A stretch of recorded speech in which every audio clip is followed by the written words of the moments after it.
അങ്ങനെ നമ്മൾ ശൈത്യ PR ടീമിനെതിരായിട്ട് ഒരു വീഡിയോ ആയിട്ട് വന്നിരിക്കുകയാണ്. അതായത് PR വിനു സാറിനെതിരെയാണ് വീഡിയോ വന്നിരിക്കുന്നത്. അതായത് പുള്ളിക്കാരുടെ ഇന്ന് പൈസ മേടിച്ചിട്ട് വിനു പണിയെടുത്തില്ലെന്നാണ് പുള്ളിക്കാരുടെ മെയിൻ പ്രശ്നം. അതിന്റെ ഒരു വീഡിയോ നമുക്കൊന്ന് കാണാം.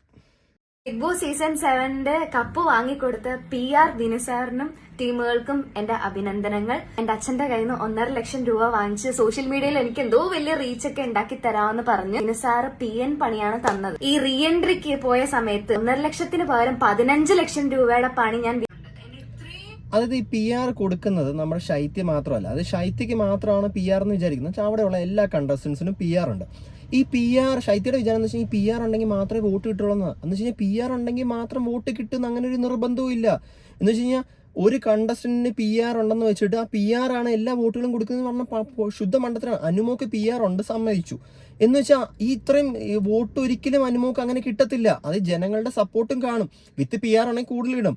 അനീഷിനും അതുപോലെ തന്നെ PR വിത്ത് ജനങ്ങളുടെ സപ്പോർട്ട് ഉണ്ടായാണ് അത്രയും ഇത് വരുന്നത്. അല്ലാണ്ട് ചുമ്മാ ഒരാൾക്ക് ഒന്നും ചെയ്യാത്ത ഒരാൾക്ക് ഒരു PR കൊടുത്തിട്ട് എന്താ ശൈത്യ ശരിക്കും പറഞ്ഞാൽ വീട്ടിലെന്താ ചെയ്തത്?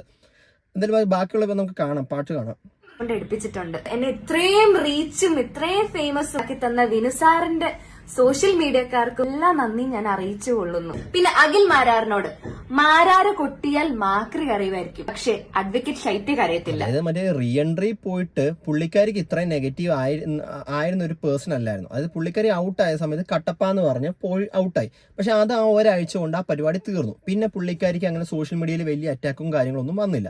പുള്ളിക്കാരി രണ്ടാമത് റീ എൻട്രി എടുത്തിട്ട് ഈ പേഴ്സണൽ ഗ്രഡ്ജ് വെച്ചിട്ട് ഓരോ കാര്യങ്ങൾ സംസാരിക്കുമ്പോഴായിരുന്നു നാട്ടുകാർക്ക് അത് ഇഷ്ടപ്പെടാണ്ടിരുന്നത്. അതായത് ഒരാൾ ജയിക്കണമെങ്കിൽ ജയിക്കട്ടെ, അയാൾ ജയിക്കട്ടെ, അതിനെന്ത് ഇത്രയും പേഴ്സണൽ ഗ്രഡ്ജ് വെക്കുന്ന എന്തിനാണെന്ന് ചോദിക്കുന്നത്. അതായത് അനുമോൾ ജയിച്ച സമയത്ത് തന്നെ അത് എല്ലാവർക്കും അക്സെപ്റ്റ് ചെയ്യാൻ പറ്റാത്തൊരു കാര്യം. അനുമോൾ ജയിച്ച സമയത്ത് ശൈത്യയുടെ ഫേസ് കാണണമായിരുന്നു, ഭയങ്കര അറഗൻ്റ് ആയിട്ടായിരുന്നു നിന്ന്. അത് ശരിക്കും പറഞ്ഞാൽ ആർക്കും, അതായത് നമ്മുടെ മലയാളി ഓഡിയൻസിന് ആർക്കും അത് അക്സെപ്റ്റ് ചെയ്യാൻ പറ്റത്തില്ല. അതാണ് ഒന്നാമത്തെ മെയിൻ കാര്യം.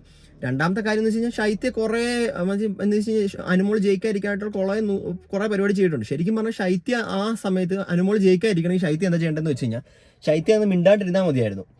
അതായത് ശൈത്യക്ക് ശരിക്കും പറഞ്ഞു കഴിഞ്ഞാൽ അനുമോൾ അനീഷ ആയിരുന്നു ജയിക്കേണ്ടതെങ്കിൽ ശൈത്യ ശരിക്കും പറഞ്ഞാൽ മിണ്ടാണ്ടങ്ങ് ഇരുന്നാൽ മതിയായിരുന്നു.